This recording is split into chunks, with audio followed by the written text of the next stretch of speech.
Shabbat Shalom. My name is Betty Sue Shane. My sermon topic today is the Ritchie boys. Have you heard of them? Here's a hint.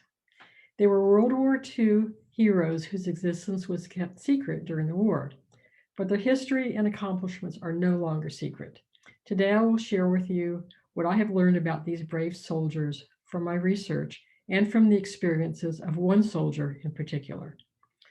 After the United States entered World War II in Europe, the Army decided it needed soldiers with knowledge of the German language and culture to interrogate prisoners on the front lines and for counterintelligence.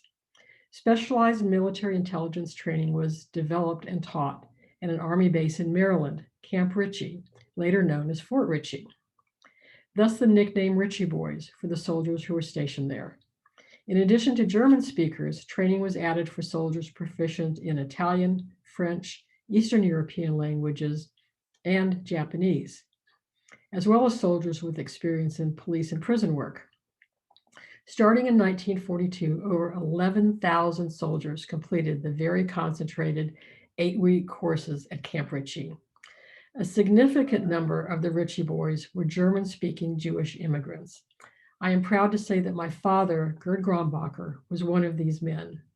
His story isn't much different from his fellow Ritchie boys. My father was born in Ludwigshafen, Germany, and came to the United States in 1936 at age 13. He and his younger sister lived with relatives in Chicago, where they learned English and graduated from high school. In 1943, at age 20, my father was drafted into the Army as a private.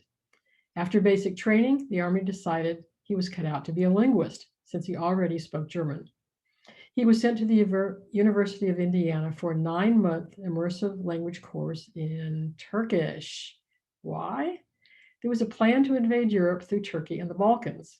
That didn't happen, and my father never used his Turkish language skills during World War II. Instead, he was sent to Camp Ritchie in April 1944 to join the 708 members of class number 18 for prisoner of war interrogation training.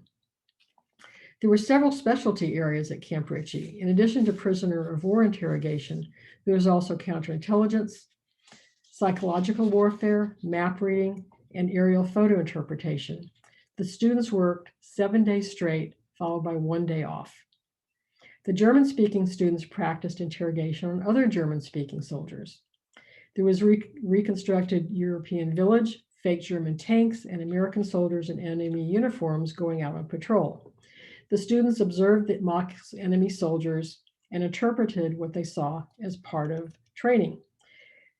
There were buildings with a completely open side so the students could observe instructors demonstrating how to raid a house to search for enemy combatants and documents. Another important training was to memorize the order of battle for both the US and enemy armies.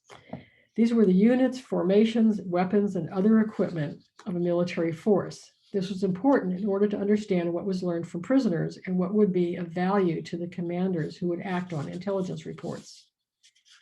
Gathering military intelligence wasn't the only part of training.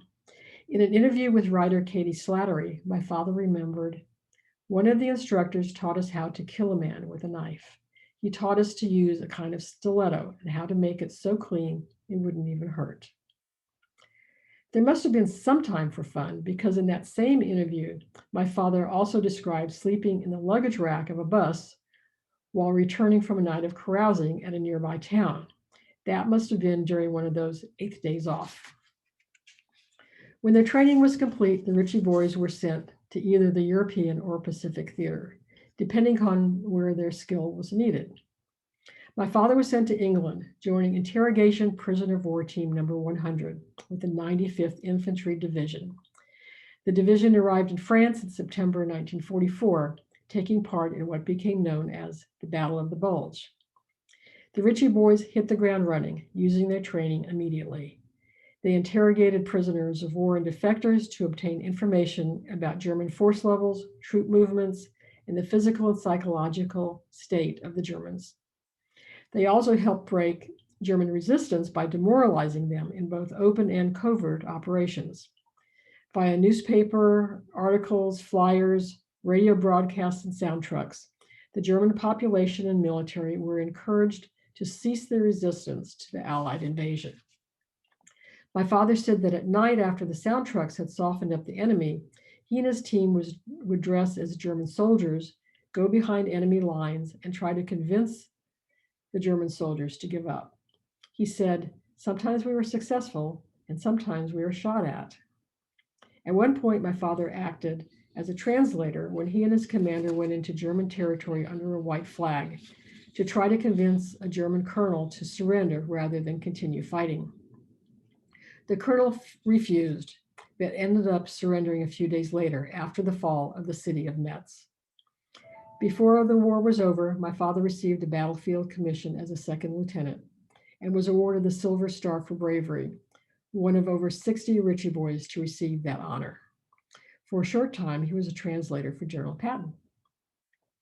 At war's end, many of the Ritchie boys remained in Europe for mopping up, arresting and interrogating Nazi party officials, and returning SS and Gestapo soldiers.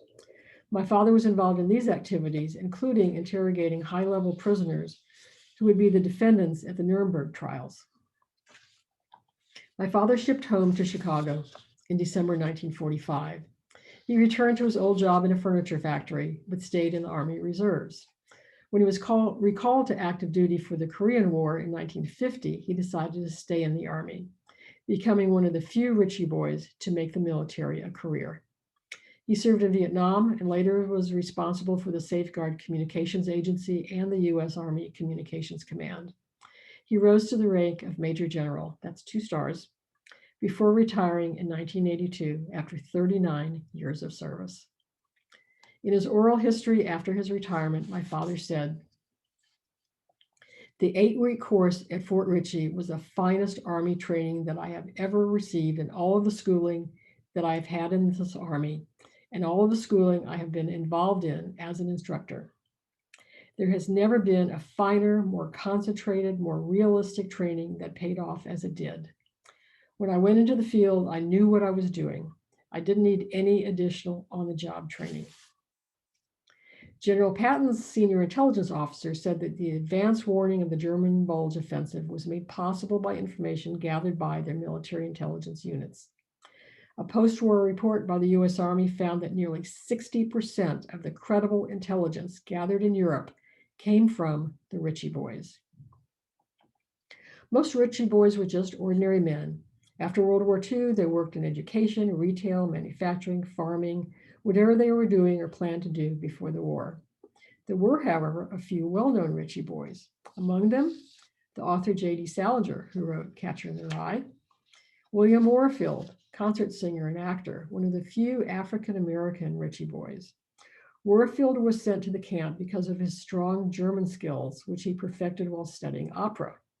But because of segregation, his skills were never put to use in combat. There was also David Rockefeller, the banker and business leader, and Eugene Fodor, travel writer. Think Fodor's travel guides.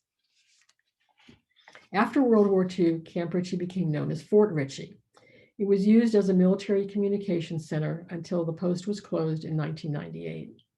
There is still hope in the neighboring towns that it will be redeveloped for commercial and residential use. Many of the original buildings still exist. One building is used for a community center and the Fort Ritchie Museum. I hope you have learned something new about our country's history. Only a few Ritchie boys are still alive today. Families and historians are trying their best to gather their stories and documentation before they are all gone. You can find many of their individual stories on the internet and in books. There was a 2004 documentary and a recent CBS 60 Minutes special about the Ritchie boys. Ritchie boys won medals for heroism, were wounded, and died in battle. These brave men played such an important role in the success of the Allies during World War II. The Ritchie boys deserve to be remembered. Shabbat Shalom.